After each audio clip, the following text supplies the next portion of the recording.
E aí, meus queridos amigos, tudo bom? Vou fazer algumas lives em formato de pronunciamento, porque agora tem muito jornalista assistindo as lives, para pegar cortes, até para se informar sobre a nossa pré-campanha, que agora vai virar campanha, enfim, vocês entenderam. Então vamos fazer a coisa muito de maneira oficial mesmo, tá? Então nós vamos tratar as coisas nesses termos. Terminou agora a sabatina do candidato do Partido Novo, Romeu Zema, e eu fico um pouco surpreso porque eu nunca fui esse tipo de cara, tá? Os bolsonaristas faziam isso com a gente. Tipo, Tim! Nossa, deu mais audiência, mas assim, pra um cara que faz parte de um partido que passou os últimos anos, e essa é a verdade, o Partido Novo passou os últimos anos puxando o saco do bolsonarismo, ter tão menos audiência do que nós, é um tanto quanto frustrante. Eu tô fazendo uma live, convoquei uma live aqui, e a nossa live, ela, em resumo, tem, né, vai ultrapassar a audiência do pico do Zema agora. Então, eu acho frustrante e é um aviso pra todo mundo. O tempo de puxar saco do bolsonarismo acabou.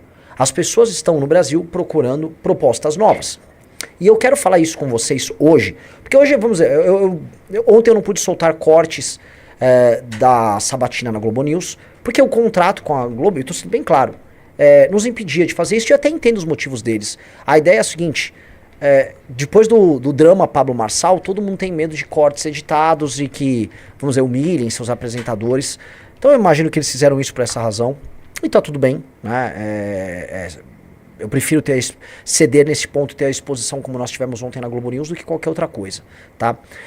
Entretanto, a gente precisa colocar aqui, eu quis levar lá, e eu quero levar para vocês, a tese nossa, que é uma tese não apenas de campanha, mas uma tese de gestão pro Brasil. Eu acho que muita gente vai falar, Renan, por que você não foi mais incisivo em alguns temas? E eventualmente poderia ser mais incisivo em alguns temas. Quando, na verdade, eu tô já falando não apenas no que fazer, mas no como fazer. Essa é uma eleição muito diferente da eleição de 2018. Eu vi gente no Twitter falando, olha só essa fala do Bolsonaro, Bolsonaro, você vai entrar na favela e sair matando gente? Vou entrar. E ninguém falou nada depois. Nunca houve o como. Porque em 2018 foi uma eleição do o quê? Os jornalistas em geral ficavam muito chocados com falas radicais à época do Bolsonaro e apenas questionavam por que ele pensava assim, por que ele era tão radical. E ninguém perguntou como ele ia fazer. No final o Bolsonaro chega ao poder e não entrega absolutamente nada do que ele falava. Nenhuma das coisas intensas que o Bolsonaro falava ao longo da campanha dele aconteceram no seu governo. O que ficou é um Bolsonaro hipotético, que ele fica sendo repetido hoje em dia pela própria esquerda, né? A esquerda fica, não, o governo do Bolsonaro ia ter violações de direitos humanos. E na verdade o governo do Bolsonaro só foi um governo do centrão, sem graça nenhuma, com um sujeito meio burro falando besteira na TV e na internet. Foi apenas isso. Comigo está sendo completamente diferente. Jornalistas, absolutamente todos, estão perguntando como. Você pretende passar a lei de responsabilidade gerencial? Como? Você pretende passar uma legislação penal nova, inspirada no direito penal do inimigo? Como? Como isso passa na Constituição? O nível das perguntas sobre todas as nossas propostas, que são, na sua maioria, mais radicais que a do bolsonarismo, os níveis das perguntas, e eu não estou falando apenas da Globo News, estou falando de todos os lugares, é muito mais alto. Não há comparação entre o modelo das perguntas que estão sendo feitas para mim e com as perguntas que foram feitas para o Bolsonaro à época. E eu acho isso muito bom. Porque se fosse só ficar os jornalistas perguntando, o que você acha sobre isso? Aí a pessoa dá uma opinião radical e o jornalista fica assustado, qualquer um faria campanha. O fato da gente estar conseguindo sustentar as nossas posições no debate público, com forma, e ainda dizendo como nós vamos realizar isso, acho que é a grande novidade que nós temos para essa eleição. Tá? A principal é a área de segurança, naturalmente. Ontem foi muito, muito interessante o fato de quererem pegar algumas medidas específicas que o Bukele adotou, e aí para construir a seguinte coisa, olha, então você não vai fazer, por exemplo, julgamentos coletivos, igual o Bukele fez, e de fato, eu não preciso fazer julgamento coletivo algum. Você pode muito bem entregar um julgamento individual, mas capturando o traficante e punindo ele como tem que ser, com penas maiores e aplicando o que a gente chama de direito penal do inimigo. Por exemplo, a tutela antecipada, fazer prisões antes mesmo dele executar uma determinada missão. Se um traficante conta com uma série de fuzis dentro da casa dele, e esses fuzis estão sob posse desse traficante, estão numa área ocupada pelo crime organizado, na facção a qual ele faz parte, eu não preciso esperar ele pegar o fuzil e cometer, vamos dizer, um assalto, ou ele dar ordem a alguém na rua com o fuzil na mão. Basta apenas a existência do fuzil na casa do traficante, e o fato do traficante estar ocupando aquela área, e aquela área culpada por ele, ter ele na estrutura do crime organizado, para nós podemos entender que sim, ele precisa ser preso, a tutela precisa ser antecipada. Essa é a ideia do direito penal do inimigo. Então, nós estamos fazendo algo que para mim é muito novo. E acho que é esse o ponto. Eu fui dormir ontem e acordei hoje com pessoas falando sobre família monoparental, sobre o papel do homem nas casas, o papel do homem em evitar o menino problemático que vai cometer um crime. O Brasil falando sobre desfavelização. Eu acordei hoje com gente falando, não, eu não concordo com essa proposta, não, acho essa proposta absurda, nossa, adorei aquela proposta. Eu vi pessoas discutindo cota racial. Veja, cota, como a direita tem vergonha de falar desses assuntos, que a direita agora virou apenas, vamos dizer, uma imitação da esquerda em temas populistas, as pessoas voltaram a debater cota social. Porque o meu argumento é assim, eu nem falei que eu sou a favor da cota social, que é um daqueles desculpas que a direita, inclusive a direita do MBL usa. Não, sou contra a cota racial, mas social. Não, não. O nosso programa não tem nenhuma das duas. A gente defende o mérito, a excelência, e a gente acha que pessoas oriundas de famílias mais pobres, se forem trabalhadoras, esforçadas, estudiosas, inteligentes, essas pessoas vão competir em igualdade de condição. Não é que elas vão ter uma vaga garantida, elas vão competir em igualdade de condição, porque o Estado vai começar a investir nelas desde antes. Essa é a beleza da coisa. Então, a gente começou a trazer esses temas e a partir de, desde ontem, né, mas hoje isso ficou muito claro pra gente, o Brasil começou a debater proposta. O fato da gente estar debatendo proposta agora é a grande revolução eleitoral do Brasil desde o início desse tal de ciclo de polarização. Eu odeio o tema polarização, eu odeio ficar falando isso porque parece que eu me tornei um jornalista justamente da Globo News, ou um comentarista, mas a real é o seguinte, essa droga existe, e não é que ela é baseada em radicalismos de dois lados, tipo, eu sou um radical de esquerda e um radical de direita. Isso a gente já denunciou, nenhum nem outro é radical. O problema é que há esse problema de imaginação, esse problema de preguiça em construção de propostas, e nós começamos a construir propostas em série, e elas estão se acelerando, se acelerando, se acelerando, de tal modo que as pessoas agora estão começando a imaginar um país diferente.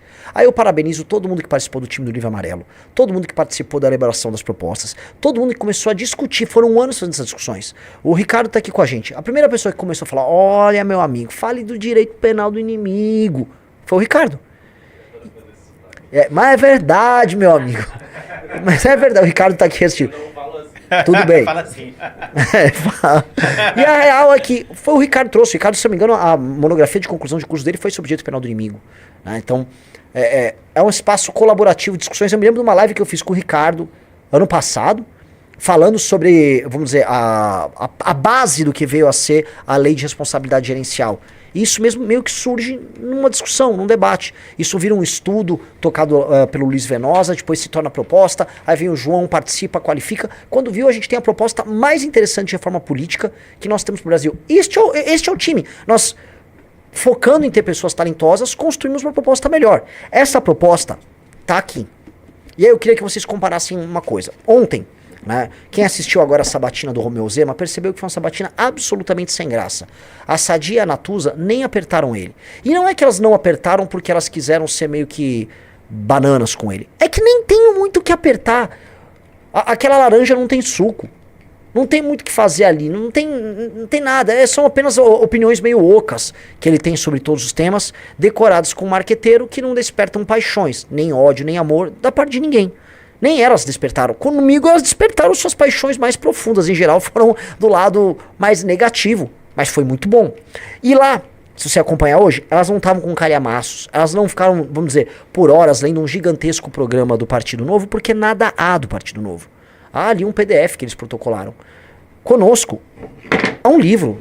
A versão menor tem mais de 400 páginas. Esse aqui tem quantas páginas? A versão de luxo. 350 páginas de proposta. Cara, isso aqui é único. E aí a Rede Globo, eu vou comentar um bastidor ontem lá, quando eu fui fazer antes da sabatina, eu visitei os estúdios ali do Jardim Botânico, e ali visitando os estúdios, eu vi a equipe do G1 e eles estudaram o Livro Amarelo. Então nós chegamos num ponto em que um partido que está indo para sua primeira eleição com apenas 8 meses de idade, ele faz o que a maior emissora do Brasil, e a Globo fez, eu estou elogiando a Rede Globo, estudasse o programa. Pela primeira vez, em muitos anos, eu não me lembro disso em nenhuma das eleições que eu assisti, estavam estudando um programa. Um programa que não é que assim, foi criado por um marqueteiro, porque proposta de governo é criada por um marqueteiro, nada disso.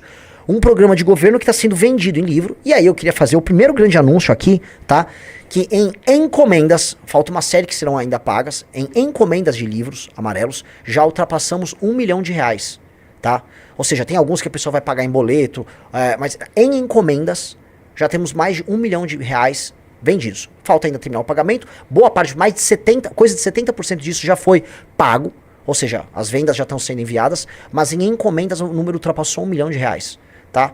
E eu posso falar que é uma coisa que eu disse lá no G4, na sabatina com o time do Thales Gomes, do Antagonista, que nós financiamos a montagem do nosso partido vendendo livros, e nós estamos agora financiando em grande parte a nossa pré-campanha com livros. Isso num país em que as pessoas não leem. Eu acho que isso é único, isso é meritório, e isso é para deixar nosso time todo muito, muito orgulhoso. Eu recomendo para vocês, por favor, comprem a versão final do livro amarelo. Tá? Comprem a versão final do livro amarelo. Lembrando, mas é aquelas que eu comprei, devo ter aqui, os 6 fascículos. Aquilo foram os fascículos de estudo do livro amarelo. A coisa que foi um prazer para mim, muito interessante, de fato, a Natuza Neri, ela comprou 2 dos 6 fascículos e ela estudou antes de fazer a entrevista. E eu tô falando, vejam só, isto só está acontecendo conosco, que isso é uma coisa muito nova. Quando no nosso congresso oficial, no sábado, nós lançamos, né, o livro amarelo oficial. E qual a diferença do livro amarelo? Isso aqui é a consolidação de propostas. Isso aqui é basicamente um grupo de propostas. Ali foram os estudos. E ele é amarelo, para ficar bem claro. O livro amarelo, ele é amarelo, ele é autoexplicativo. Os outros tinham a capa branca justamente para poder explicar isso, né? Que há uma diferença, que uma é a construção e outro é o produto pronto. Mas ela foi. O Pirajá entregou para 2 jornalistas da Globo News o livro. Isso foi levado para o Rio de Janeiro. E de sábado... Não, desculpa. E de segunda-feira a quarta-feira, a Natuza pega a versão final do livro e estuda, formula suas perguntas, e foram perguntas que ela aprofundou. Um dos detalhes eu vou comentar hoje foi a questão do feminicídio, ou seja, elas prepararam num bloco de perguntas bem interessante que elas fizeram, tentando me colocar como uma espécie de machista, misógino, que odeia mulheres, etc. Foi um bloco de falsa acusação de estupro, a papo alfa falando, eu sou machista. Foi um blocão montado. Ali, no meio das perguntas, elas falaram, por que você não tem descrito dentro do livro amarelo políticas específicas sobre feminicídio? Tudo muito bem construído, ou seja, elas tiveram que ler, tá? E eu acho que isso faz com que o debate público no Brasil melhore muito. E eu, assim, eu não quero parecer novamente um daqueles caras, sei lá, é papo de jornalista, tipo, o debate público precisa melhorar. Mas assim, o debate conosco é de outro nível. A cobrança com a gente é muito maior. Basta comparar hoje o Romeu Zema, como foi com ele, e ontem como foi comigo. E eu acho que tem que ser assim comigo, sim. E terá que ser assim sempre com os nossos candidatos. A régua ficou mais alta. E se a régua ficou mais alta, o nosso nível tem que ser mais alto mesmo. As pessoas têm que perceber que para ser governado no Brasil você precisa de gente inteligente. Então eu sou grato a elas. Eu sei que muita gente está com raiva. Eu estou recebendo mensagem, Renan, parecem 2 cobras que estavam te atacando. Não deixavam você falar. Cara, é do jogo. A gente vai ter que jogar esse jogo. Acho que fui muito bem. Acho que tenho muito a melhorar. E eu acho que daqui em diante é só melhora. E espero que as perguntas nos próximos sabatinas sejam sempre nesse nível. O Juan Patrick está ali. O Renan foi muito educado com elas. Ué, mas não vai ser diferente. No final eu agradeci a elas. Elas deram oportunidade pra gente. Tá? Gente, nós não estávamos presentes no grande jogo até 1 ano atrás. Tentem se lembrar como nós estávamos em 2024, eleição de prefeito de São Paulo, que o Pablo Marçal brilhava. O Kim não teve o direito de concorrer a prefeito de São Paulo, mesmo constando algumas pesquisas com mais de 10%. O Kim não teve o direito. A gente tinha que ficar como espectador gravando live falando do assunto. Pois bem, hoje nós estamos no principal palco, já em terceiro nas pesquisas, respondendo perguntas difíceis na maior emissora do Brasil. Nós existimos, nós estamos no jogo. A coisa está acontecendo. Então, o jogo mudou completamente e ele se deu de uma maneira muito nova. Novamente, a existência do livro amarelo ela é fundamental. Comprem o livro amarelo. Essa aqui é a versão de mesa do livro amarelo, com a capa de tecido, ela é maravilhosa. Assim, quem teve acesso... Eu tô falando sério, os jornalistas podem até discordar, mas falam, nossa, mas isso aqui é muito bonito, isso aqui é... Sim, lidem com isso. Imagina, assim, se tivesse o livro do PL, né? Imagina que coisa horrorosa seria. Nossa, já me dá um asco estético a priori. Eu nem sei porque o livro não existe, entendeu? O livro Valdemar, o Valdelivro foi montado, livro com as propostas conservadoras para o Brasil, né? Capítulo 1, amo Deus. 2, viva as mulheres. É isso. É um negócio vazio de tudo. Só falar um negócio aqui, notícia boa, parece que nós já estamos com o dobro de pessoas nos assistindo do que a sabatina do Romeu Zema. Confere, senhor Rafael Almeida Rizzo. Quase o triplo. Quase o triplo. Tem quantas pessoas ao vivo? No YouTube temos 17.200, no Instagram temos mais 1.100 e no TikTok mais 1.500. Inclusive, mandar um salve pro pessoal do TikTok. Pessoal do TikTok, likezão no TikTok, aí coraçãozinho no TikTok. Mandem seus presentinhos no TikTok. Pessoal do Instagram, like. É pra ficar parado? Tem muitas coisas, tem muito meme idiota, né? Também tem o... Ok, faz de novo. Não, só que vamos pra baixo assim, ó. Hã? Ah, é.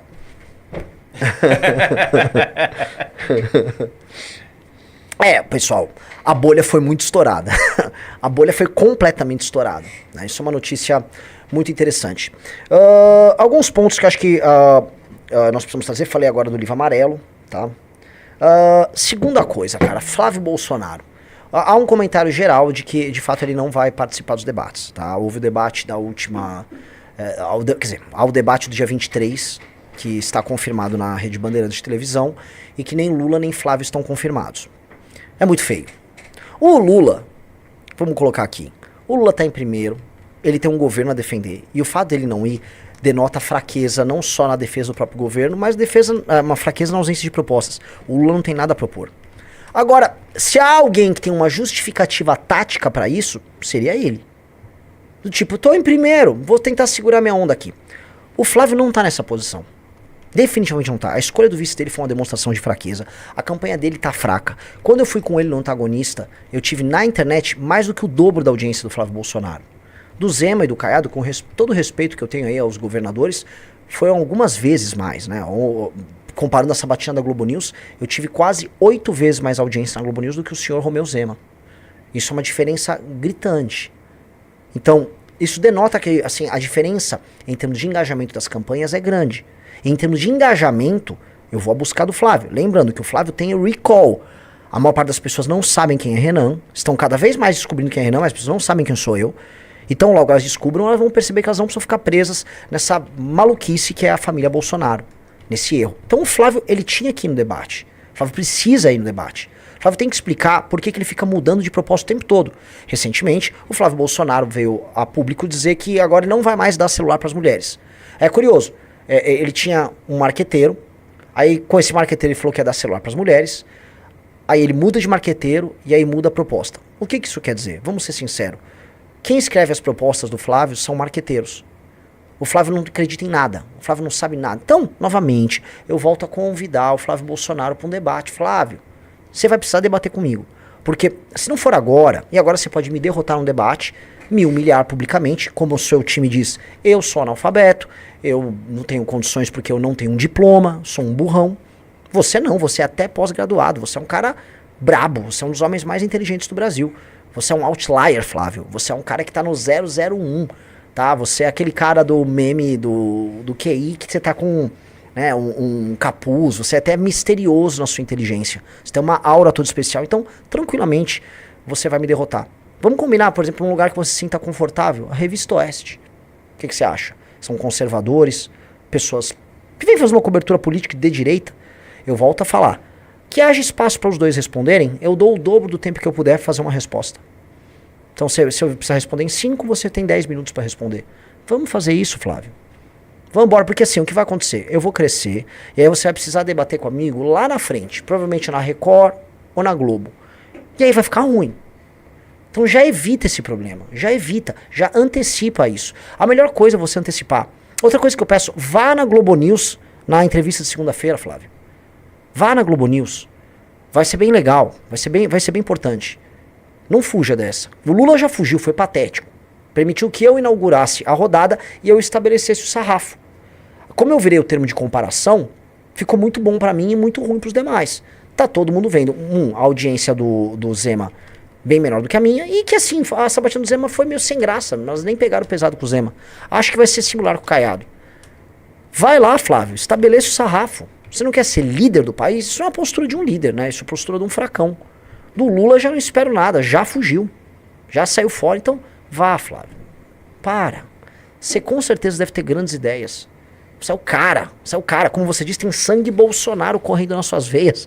É um sangue de gente corajosa, gente capaz, gente trabalhadora. Você representa o Brasil, não é? Você tem muita bandeira do Brasil nos seus eventos.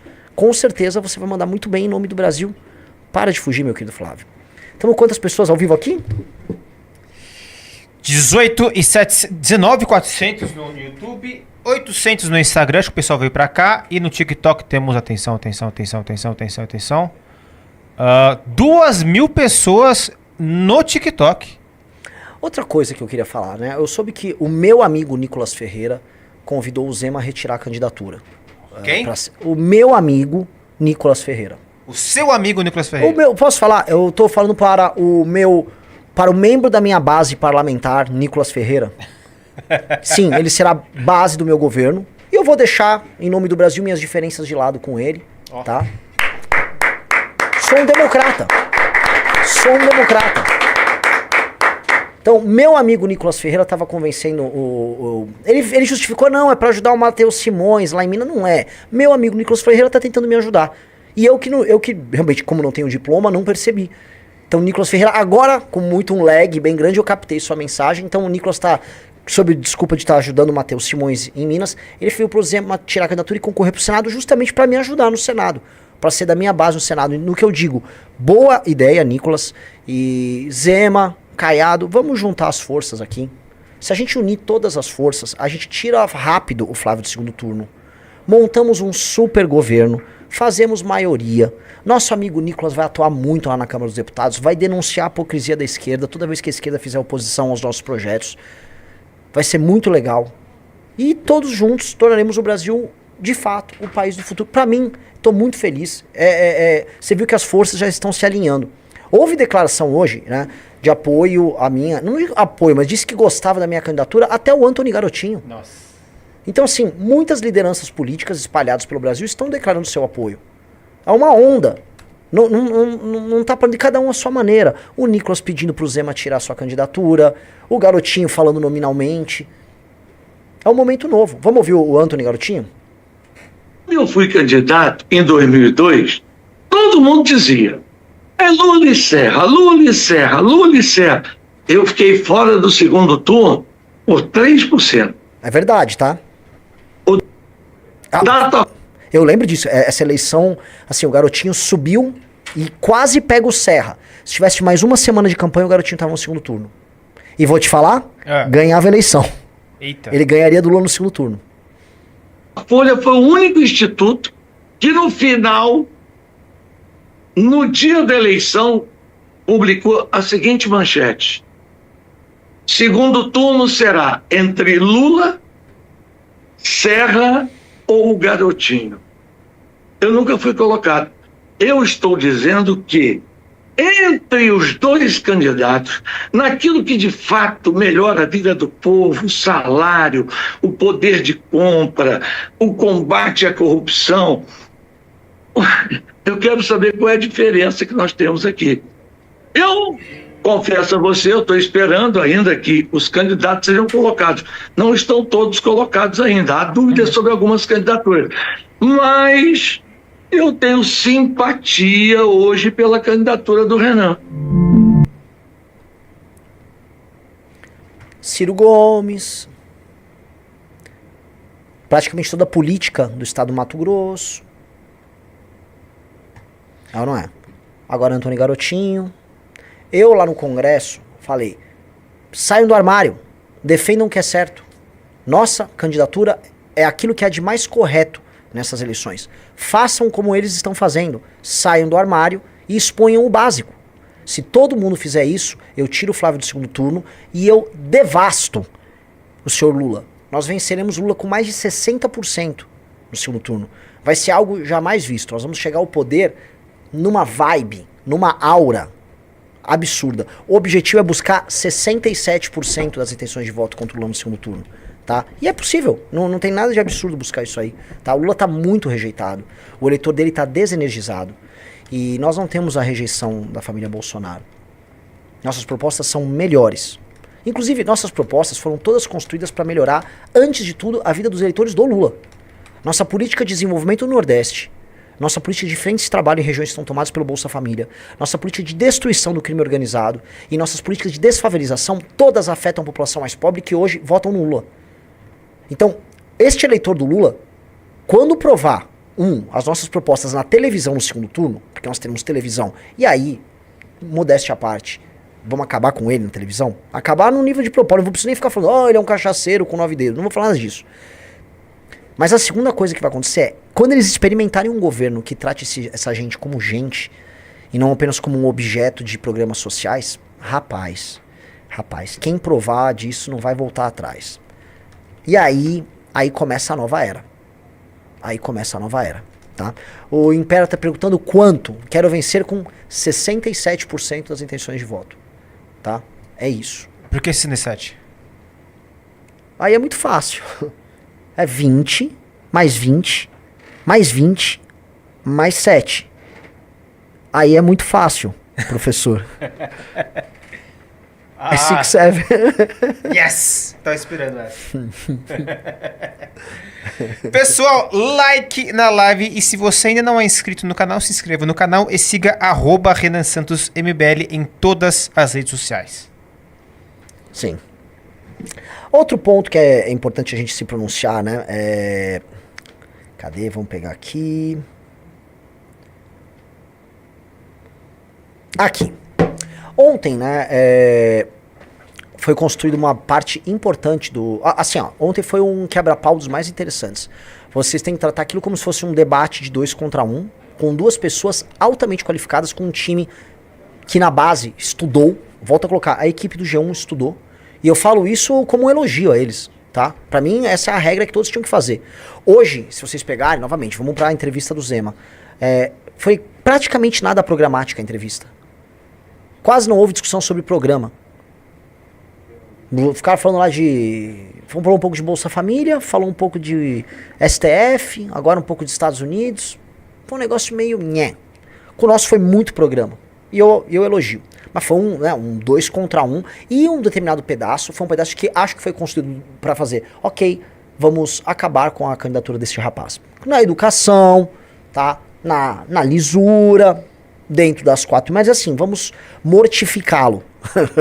Vamos dissecar seu corpo ao vivo aqui. Que basicamente fizeram um combo de falsa acusação de estupro, com o vídeo da Bárbara, com feminicídio. Estudaram o livro amarelo, eu vou falar sobre isso. Falaram, mas não tem nada aqui falando de feminicídio no livro amarelo.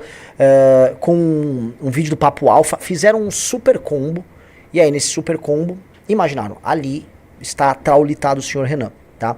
E aí eu tinha respondido o livro amarelo, falei, olha, não há uma parte tratando de saneamento básico, mas quem conhece o nosso trabalho sabe que a gente fala e muito sobre saneamento básico. Violência contra a mulher está dentro do quesito segurança, que é o tema que nós mais falamos durante o nosso processo de viagem, nosso processo de pré-campanha. Já tratamos também bastante de violência contra a mulher. Esse é mais um dos muitos temas que nós tratamos no Brasil. A questão é que nós tratamos de todos os temas do Brasil. E por vezes a imprensa quer ser monotemática ou bitemática, que é só falar de alguns assuntos. Hoje a imprensa fala muito de violência contra a mulher, e é importante, porque é um problema endêmico no Brasil, especialmente nos lugares mais pobres. Mas dito isso, o Brasil tem outros problemas também. O feminicídio do ponto de vista estatístico existe, é relevante, mas todo dia morre coisa de 100 pessoas no Brasil, por volta de 100 pessoas. De 3 a 5 pessoas dessas são feminicídio. Violência dentro de casa, etc. Há pelo menos outras 90 e poucas pessoas que morrem por outras razões. Algumas morrem em conflito com a polícia. Um número pequeno, coisa de 15% disso aí.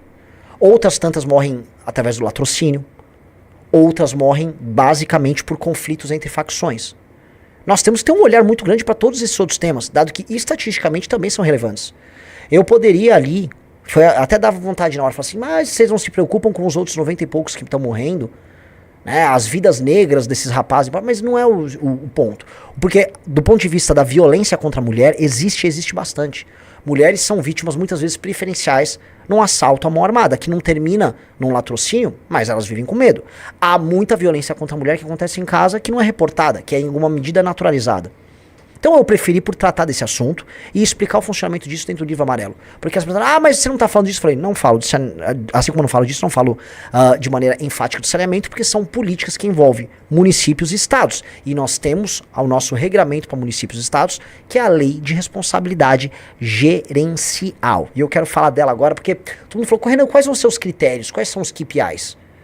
E eu vou colocar aqui hoje na nossa live pronunciamento quais são os indicadores que nós vamos exigir dos municípios e depois dos estados para eles se qualificarem e receber mais recursos, ou para, caso não atingindo essas metas, os seus respectivos líderes do executivo, prefeitos e depois governadores não possam concorrer às eleições seguintes. Que é isso que vai determinar tanto, vamos dizer, o elemento de premiação quanto o elemento de punição. Antes de entrar neles, senhor Rafa Almeida Riso, quantas pessoas nós temos ao vivo? 22 no YouTube. TikTok temos... Não, Instagram temos 500, TikTok temos 2. Então Tá, temos temos quase 25 mil pessoas ao vivo. Ao agora. vivo nas suas redes pessoais. Ok. Vamos lá. Acho que é um bom número. Vamos lá. Quais são os 10 indicadores? Haverá outros, mas quais são os 10 indicadores principais que nós vamos propor junto ao Congresso Nacional para serem alvo da atuação dos nossos comissários nos municípios e que contarão com indicadores, contarão com painéis muito claros, que inclusive terão uma transparência total. E até vou comentar um negócio, o presidente da República em pessoa, todos os meses vai premiar os melhores administradores públicos. Então os prefeitos das melhores cidades vão se encontrar com o presidente da República, tão logo eles batam a pontuação mais alta num determinado período de tempo. Se a gente conseguir oferir isso mensalmente, melhor, mas o ideal será anualmente. E aí nós vamos dar prêmios para essas cidades, vamos inaugurar obras nessas cidades, o presidente da República vai nessas cidades participar de inaugurações, ou seja, nós vamos criar um clima fértil para que bons prefeitos, bons administradores públicos entendam que atingir objetivos os premia. Então, e não importa o partido, se um membro de um partido que eu não concordo ideologicamente atingir essas metas, ele vai estar fazendo bem pro Brasil, logo o presidente da República tem que apoiá-lo. Somos ou não somos patriotas nesse sentido? Vamos lá. Primeiro indicador de desempenho. Taxa de ocupação formal sobre população em idade ativa contra a proporção de domicílios dependentes de transferência. Veja só, se nós aumentarmos o número de pessoas que estão trabalhando formalmente, e nós vamos incluir não apenas CLT, mas MEI, aí no meio, todo mundo que estiver trabalhando, todo mundo que abrir uma empresa, todo mundo que for CLT, se você aumentar esta taxa, ou seja, a atividade econômica no município aumentou e as pessoas estão vivendo de acordo com suas próprias pernas e não dependendo do Estado, este será um indicador. Por quê? Nós temos que fazer os prefeitos pularem, ficarem quebrando a cabeça para aumentar o número de pessoas que não dependem do Estado para sobreviver. Isso vai melhorar inclusive a qualidade da representação, porque pessoas autônomas não votam em políticos que precisam dar dinheiro para elas, dar um carguinho, e elas votam melhor. Pauta número 2, indicador número 2. Percentual do valor adicionado municipal que não vem da administração pública. Olha só que legal. O percentual de recursos oriundos, justamente de atividades que não vêm da administração pública, que aumente. Isso vai significar atividade econômica maior, isso vai significar arrecadação também maior e independência maior por parte do município. Número 3. Percentual de crianças alfabetizadas ao fim do segundo ano. Então, ao final do segundo ano, nessa avaliação, o número de crianças devidamente alfabetizadas. Porque alfabetizado não é só escrever o próprio nome. Nós vamos ter testes muito sérios de alfabetização, porque o nosso governo será o governo da alfabetização. E olha que triste. Nós estamos em 2026 e o foco do governo brasileiro tem que ser em alfabetizar suas crianças. Essa era uma pauta do começo do século XX. É uma pauta de 100 anos atrás. A gente piorou porque a gente ficou inventando moda. A gente não trata mais as escolas como lugares em que você educa pessoas. E 2, você fica testando estratégias de alfabetização alternativas que não funcionaram. As crianças hoje estão semi-alfabetizadas. 4, cobertura de creche e pré-escola. Matrículas de 0 a 5 anos sobre população da faixa. Meio óbvio, né? Nós temos que ter vagas em creche, nós temos que ter estrutura de escola. O dinheiro já existe. O dinheiro já existe, os fundos nacionais já existem para isso. É apenas executar direito, colocar bons professores e fazer acontecer. É o básico. Isso tem um efeito também de ajudar a creche, ajudar a mãe, especialmente a mãe solteira, que tá todo mundo falando aí.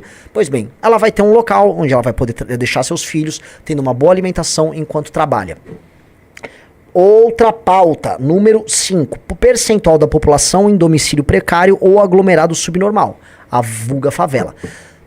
Se você reduz o percentual de pessoas sem domicílio ou morando em favela, você ganha pontos. Ou seja, o prefeito terá, vamos dizer, um objetivo claro de não favelizar a sociedade. E isso é muito importante, especialmente em lugares hoje do centro-oeste, sudeste, ou algumas determinadas regiões do nordeste. Entenda uma coisa. Prefeitos e vereadores para ganhar eleição, eles adotam uma prática que favoriza as suas cidades, que é trazer gente de fora, fazem uma ocupação, e aí aquelas pessoas que vêm, às vezes são 200, 300 pessoas, elas determinam o resultado de uma eleição numa cidade pequena. Em cidades pequenas tem gente que ganha eleição para vereador com 400 votos, com 800 votos, e a favelização vira um instrumento. Muita gente, as cidades, assim, centenas, quiçá milhares de cidades ao redor do Brasil trabalham com isso. Então, mesmo em cidades pequenas que não são altamente favelizadas, o prefeito passa a ter o estímulo contrário. Ele só vai poder concorrer à eleição se ele diminui o grau de favelização. Isso é uma forma de tornar nossas cidades melhores e mais bonitas. Outro ponto. 6. Percentual de domicílios com coleta e tratamento de esgoto. Meio óbvio. Hoje, recursos que são enviados por emendas são gastos com todas as bobeiras possíveis e o básico, fornecimento de esgoto e água, é negligenciado. Isso aqui é um tema que é central. E veja só, eu já falei na minha campanha, na minha pré-campanha tantas vezes, o segundo vídeo meu que mais viralizou é lá em Melgaço, na Ilha de Marajó. Então isso, respondendo a nossa amiga Natuza, que eu falei ontem, mas coloco aqui, o tema do saneamento básico foi muito, mas muito falado. Já passou o marco do saneamento, há um marco legal que passou no governo anterior do Bolsonaro. Com esse marco legal, o governo federal fez o trabalho dele. Ele tem que agora diminuir juros para ver mais espaço para investimento. E agora os consórcios municipais podem construir suas políticas de saneamento. O que a gente vai cobrar? Que o prefeito execute política de saneamento. Saneamento não dá tanto voto porque é obra debaixo da terra. A obra debaixo da terra não é vista, e não sendo vista, o prefeito populista não consegue se promover. Nós vamos fazer o contrário. Ele vai ter que fazer, senão ele vai perder direito político dele. Isto é absolutamente fundamental. 7. Homicídios dolosos por 100 mil habitantes. Meio óbvio. Seu município tem que reduzir sua taxa de mortos por crimes violentos. Isso já junta com 8 roubos por 100 mil habitantes. Ah, mas isso é política do governador. O prefeito atua. Prefeito que instala sistema de câmera, prefeito que monta sua política municipal, polícia municipal, prefeito que monta uma política dentro das escolas para poder ver quem é o menino problemático que vai cair na mão do crime. O prefeito tem que ter uma visão holística na sua administração para impedir o surgimento do crime. Prefeito que desfaveliza, todas essas coisas estão interligadas. Prefeito que mantém rua limpa, que mantém a rua ordeira, que não deixa funkeiro ficar fazendo barulho. Esse tipo de prefeito evita o ecossistema que faz o crime surgir. 9. Internações e atendimentos hospitalares por agressão contra mulheres por 100 mil habitantes. Ora, este aqui é justamente o tema que envolve o feminicídio e que envolve a violência contra a mulher. Nem toda violência contra a mulher vira um feminicídio, mas todo feminicídio é uma violência contra a mulher. Existem muitos casos de violência contra a mulher não reportados, especialmente nos interiores. Não existe plantão de defensoria pública na maior parte das cidades para a mulher poder recorrer. A mulher não tem condição, especialmente se pobre, em pagar um advogado para conseguir uma medida protetiva, ou às vezes conseguir um despacho com o juiz correndo. Os municípios têm que fornecer isso, e os municípios têm que criar estruturas que façam com que este tipo de crime se reduza. E como? Não pelo número do repórter, porque olha só um problema que a gente tem no Brasil. Para o Brasil melhorar nesse tema, ele vai ter que aumentar as notificações de cometimento de crime, para assim ele baixar as internações e as ocorrências hospitalares da agressão.